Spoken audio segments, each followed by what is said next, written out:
Welcome to Module 2, Lesson 1. It's time to focus on creating a logo for your brand. Whether you have a logo or you're starting fresh, this lesson will cover it. Your logo is a key element in expressing your brand's identity and values. Building on everything we explored in Module 1, let's make sure it captures the essence of who you are. Let me start by saying logos are really important, and they're my favorite projects in the world. We all respond to visuals, and it's natural to form impressions based on appearance. Your logo serves as the first introduction to your business, making it essential that it looks as amazing as you are. Image is everything. Let's compare these two restaurants.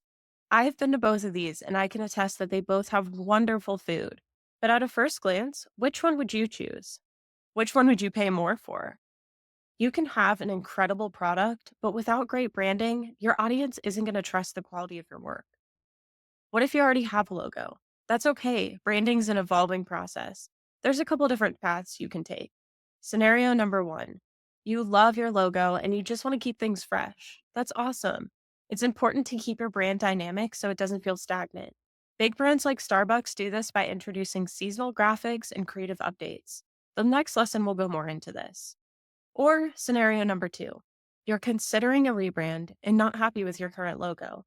The earlier you establish a solid brand, the better. But remember, it's never too late to rebrand if needed. My biggest piece of advice with this is to invest in a logo you love and stick to it. You deserve a great brand and it'll enhance and establish your business. Or maybe you're starting fresh. You're launching your dream business and you have a clear vision, you know your target audience, but you just haven't created a logo yet. This is your chance to craft a logo that embodies your brand's mission and values from the start. The sooner the better. No matter where you are in your branding journey, there are a few key elements to your logo that you just can't skip. Number one, your logo should be simple with a unique edge. When I create logos, I try to find the most clever way of saying something. Your logo cannot be overwhelming. We have all seen these logos before that are just doing way too much. I understand that they want to say as much as they can with this little mark, but being subtle is so much easier in the eye. You can create thoughtful choices with your colors and typography to create a vibe without being so literal. Look at Green Thread Collective. We created a logo that tells her story in a simple way. The colors feel natural and eco conscious, and the typography feels very expensive and elevated. The main logo symbol is indicating that this is a fashion company with a focus on women. All these pieces together tell her story without being overwhelming. Number two, your logo conveys a feeling or a theme. This goes hand in hand with my last point. We all feel something when we see logos. We all associate certain design styles with different characteristics. We don't even realize how much we judge based on branding. You want to capture what you have to offer at first glance. Are you a fun, lively business? Then maybe you need to work with bright colors. Are you more classic and elegant? Maybe consider using a beautiful script font. Make sure your logo is matching up with your aesthetic. Look at Green Thread Collective. We want to make sure that her vibe is matching up with her target audience. Feminine design choices ensure that we're connecting to her people. These colors and fonts historically give a feminine luxury vibe. If we were to put harsh masculine colors here, we'd be missing the mark. If we were to use overly modern and techy fonts, then her audience would be confused on what industry she's in. We made these choices because they create a theme that people automatically know and feel. Last point I'll make on logos. Please create a logo family. You're going to need to use different logos for different reasons. You at least need to have a vertical and horizontal version. And I suggest having a monogram and a badge too. You need a version that can be an inch small and still legible, and then one that's as big as a billboard but still interesting. Green Thread Collective's logo family covers everything she's going to need. We have a version for every color in her palette. We have examples mocked up on different scales and in different scenarios.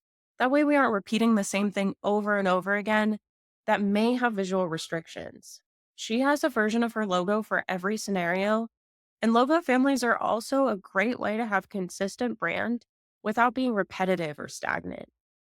Remember, your logo is a reflection of you.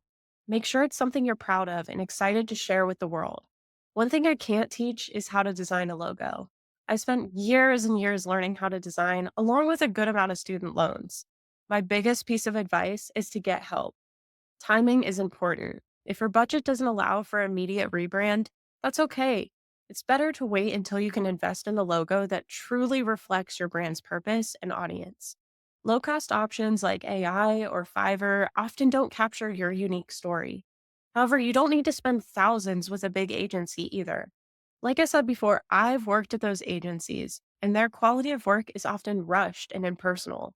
Working with a freelancer or a small design studio, like me, offers a more personal touch, ensuring your logo genuinely represents you.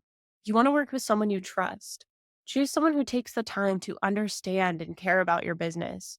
Working with a designer should be treated like a collaborative partnership. If you're interested in working with me, you can see my project process in the download available. I spend a lot of one on one time getting to know you and ensuring that I'm telling your story. And after our in depth discovery process, I present several logo options and revise them based on your feedback. Then I build them out into a logo family and create a brand guide that's catered to your needs. Send me an email at hello@natmariedesign.com if you're interested. A logo is an important investment for your business, and having a great logo is going to help you have a great social media presence. If you have any questions or want some advice, feel free to reach out to me. I'm here to help.